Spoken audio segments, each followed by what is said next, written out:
well, you end up having to like start analyzing how all these things are, and so you can learn how to do it yourself.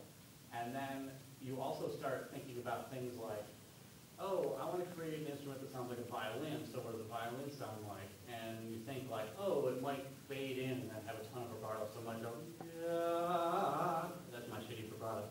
But like, so you're paying attention to the attack of the instrument and also like the decay of it. So if, like, let's say I want to hit like a bell sound, like bing, bing, it starts off really loud and then it fades out. And that's the sort of stuff you start to think about when you're not working with presets for everything.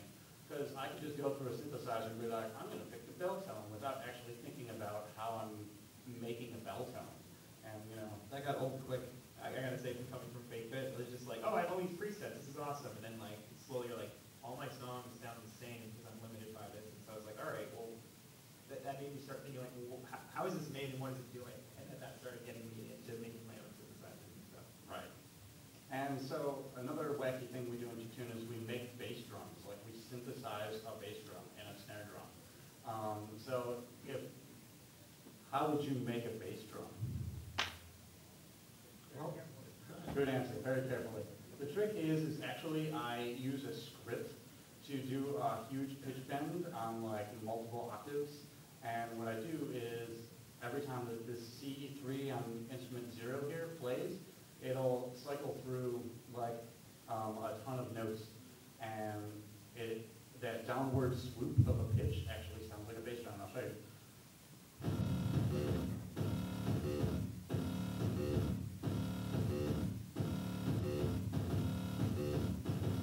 And it's surprisingly effective, you know, this little pitch bend here. And in fact, if you look, you see how it's cycling through this little thing here? That's a pitch bend script that I set up. And that's not something I would do in my regular digital audio workstation days.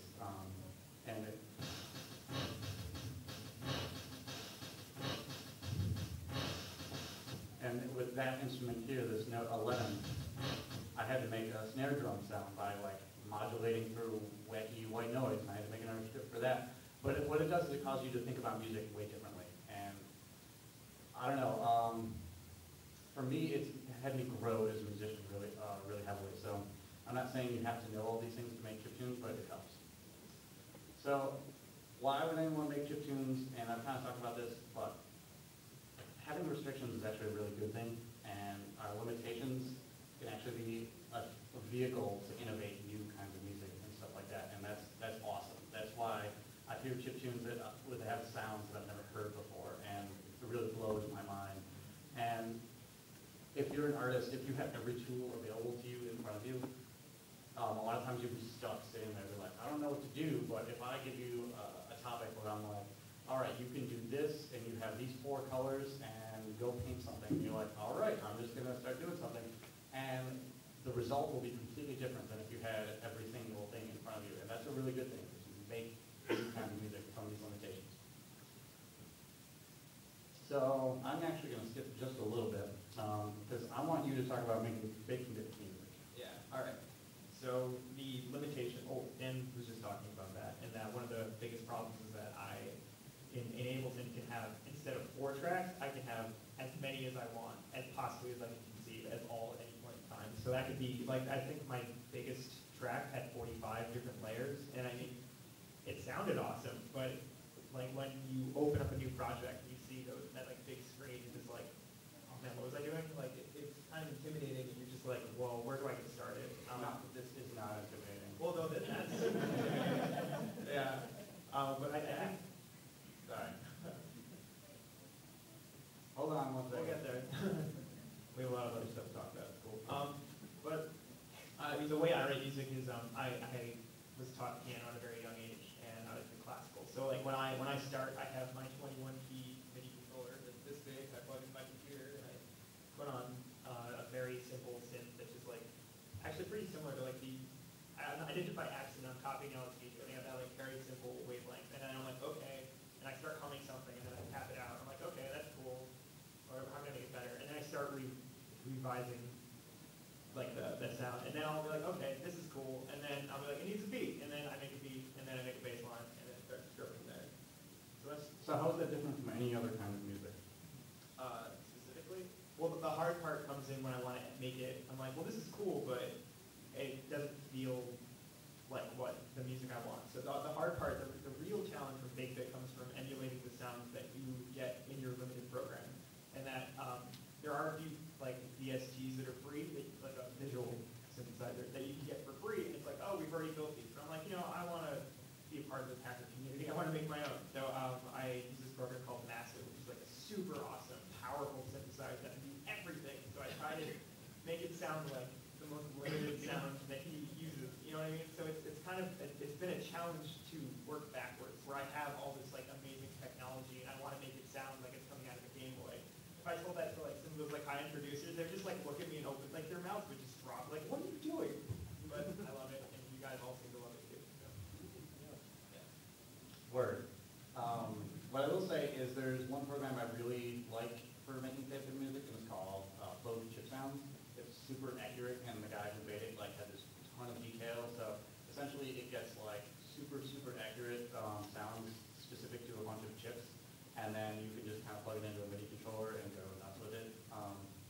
But there's this other thing called GSXCC, which is literally the worst program of all time. Yes. Literally, if you go onto YouTube and you type in like Enter Sandman Metallica 8-bit or something like that, you'll get like this video that like breaks my heart that has like 500,000 views or 5 million views or something like that. People are like, this is amazing, except it's made with this thing where somebody took a MIDI file, which they didn't write, and, or not even that, they didn't like translate it into MIDI, and they just import the MIDI and it exports out these really shitty 8-bit sound fonts on it, and they sound super weak and super chintzy. They don't sound authentic whatsoever. And yet it's funny because I'll look at all the comments on it, people are like, this is amazing, this is like video game music except like better. And it's funny because if any of those people actually heard like a real chiptune, and all the detail and all the awesome sounds you get out of it that are way better than anything that GSXCC, they'd be like, oh my god, this is like this awesome, robust way of making music that just isn't a novelty. Because essentially that program is for lazy people who want to make novelty bullshit. And so if I catch you using it, I will strike you down. And that's kind of the problem I run into is, I want to have that Understand That video with 5 million views, except with my own music, except I can't, it sucks to me that somebody did something so lazy and so shitty and they get so much credit for it. Yes. But, I don't know, I guess what we're trying to say is there's a variety of different ways to make this kind of music, and they're all awesome and acceptable. And nobody's like, oh, that was made with, Ableton Live, that's shitty, like, people don't care. Some people will say like, oh, you made that crazy sound with an NES, you'll get bonus points for that. But other than that, nobody will dock points away for making fake bit music. And you can actually do things in fake bit music that you can't do. Like you could put in a super sick bass drum that I could never get in, my Game Boy. And I have lots of super sick bass drums. that's actually the key to making music nowadays, and I'm really not lying whatsoever. It's just have a sick bass drum. Everybody goes nuts. So I'm going to just plug a couple things, and then we'll take some questions if you guys have any. So things you need to do is there's this documentary made by Two Player Productions. Two Player Productions, you might know them. They did the first season of Penny Arcade the series, and they also are doing the documentary for the Double Fine adventure. So I'm sure you guys actually, if you don't know them, you actually do know them. And they made this awesome documentary that actually got them in touch with Penny Arcade called Reformat the Planet, and it's about the chiptune scene in New York. And it's really awesome. You should totally go watch it. It's very inspiring, and I wanted to make more music after I watched it. The other thing you should do is there is a show that he is curating tomorrow. Tell us about it. Tomorrow we're doing the X-Bit Ultimate Chiptune PAX After Party. It's 7 hours of chiptune. It starts at 7 p.m. and ends at 2 a.m. We have 5 minutes in between each act, and it's a mix of dance, rock, more dance than cyberpunk. I mean, it's literally the full spectrum of everything. I don't know how familiar you guys are, but we flew in A-Rival and Rainbow Dragon Eyes for the show, so it's going to be pretty killer. We have my lovely girlfriend, fiance, excuse me. Yeah, my lovely fiance. Oh, you guys should be happy. We're getting married. My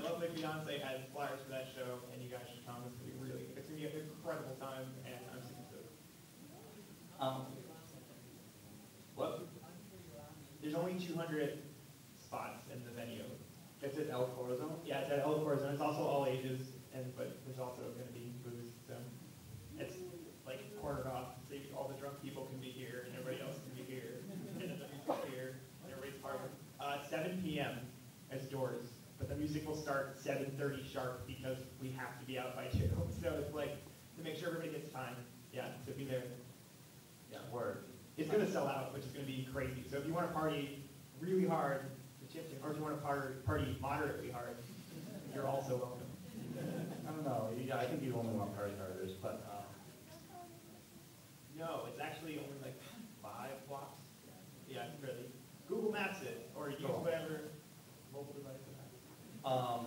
and I'll be playing at that same venue with the Perlman on Monday. That'll be a good show too. So feel free to come to that. One thing is, if you want to go online and find music, there's a couple different ways, and my favorite way is there's a bunch of net labels. Some of them are like Ubictune, Pause Records, 8-Bit Peoples. There's a bunch of them out there, and a lot of times they either focus towards a certain kind of music. Some of them don't. But what's cool about them is everything on them is usually really good. Because no offense, with every music style out there, there's a bunch of crap. Sometimes you have to weed through some shitty musicians who are like, my first thing that I ever did, and I don't know anything about music. You know, you could weed through that and be like, wow, chiptune is terrible. For me, the net labels, they usually find the people who are good and be like, I want to release your label, under our label. And so most of the stuff is really good on there. But there's a couple websites like chipmusic.org and noisechannel.org, and you said you found music a lot on SoundCloud is my Facebook. I have it open all the time, and I'm constantly going through and there's a lot of chiptune groups, and I know you guys, if you are interested in listening to new music or if you write music, you should check those out, because it's really easy to you just open the group and it's like, here's all the new music from last week, and it's like, sweet, play, and then you just go do something else and listen to it. Word. Also, a lot of chiptune artists release music on Bandcamp. I don't know if you guys are familiar with that. I love that site. It's like the best thing to happen to professional musicians, if it's amateur professional musicians in the last 5 years or so. Yeah. Bandcamp's where I'm releasing my new album, which you can purchase tomorrow at abductedbysharks.com. So you definitely check out some of the chiptune subgenre on Bandcamp and stuff like that. There's a lot of really great artists on there. I'm on there. In fact, I do have my album for sale. I'll be selling it right after. In fact, I might actually go outside and sell it so I can get out of here and make room for the next panel. But it's a full-length record. It's 70 minutes long, and it's kind of good. I won a bunch of awards for best chiptune ever. Yeah. But I'll be selling that outside, and I'll also I don't have it there yet because I haven't seen them yet, but I'll be selling it also at the Fan Gamer booth down in the expo hall. So it'll be a little bit cheaper if you get it directly from me. So does anyone have any questions? And I don't know if there's a microphone. We got about 5 minutes, and where's that microphone at? That guy has it. All right. That dude shot. I saw your arm first. Well, just line up right here. Come to this man. Come to this man. Walk towards the microphone. We, in our infinite knowledge, will attempt to not butcher the question. And if we run out of time, we'll probably hang out in the hallway after. I saw on that listing you've got a sample of fake pin. I kind of want to hear it now. I can set that up.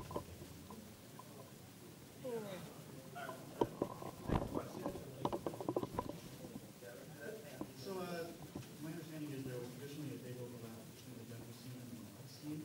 Didn't see you mention mod there, but we see much mod work these days in the big area where you take samples of waveforms and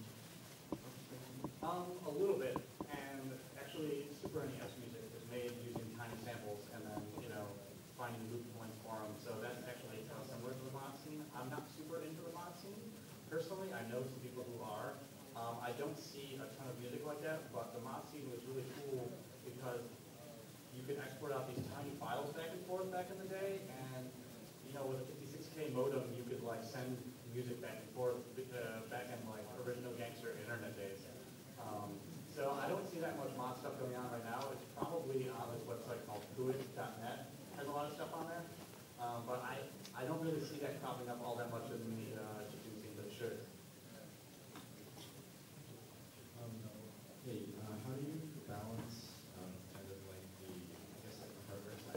hardware side, kind of like, are they like separate kind of worlds? Kind of like you can make your own, like you can make your own instruments but never make music with it.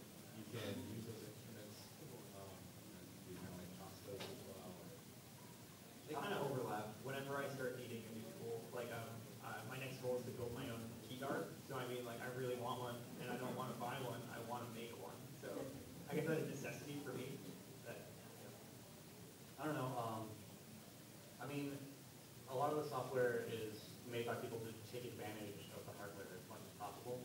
I don't know if that answers your question at all, but I don't know. I'm sorry. I spoke a lot to the idea of do it yourself and the difficulty of working with a band. Have there been any particular artists who have taken advantage of collaborating with other artists on the chiptune bands? Absolutely. In fact, I played with a couple of them last night.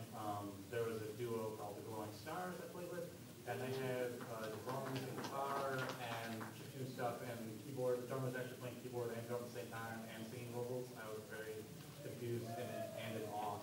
Obviously, a lot of you have probably heard of Anime Noguchi.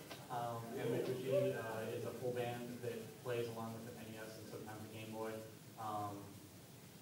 And there's a Crash Master played last night, and you know, there's actually a lot of examples of that. It gets complex. Like I know Crash Master sometimes plays by himself, and sometimes he plays with a full band. And so you just see a lot more solo artists because it's so much easier to put together, like I said. But there are plenty of bands doing it, and what's cool is sometimes, you know, the NES isn't that powerful, but when you put a full band behind it, and you almost make it the lead vocalist, you get a really cool sound.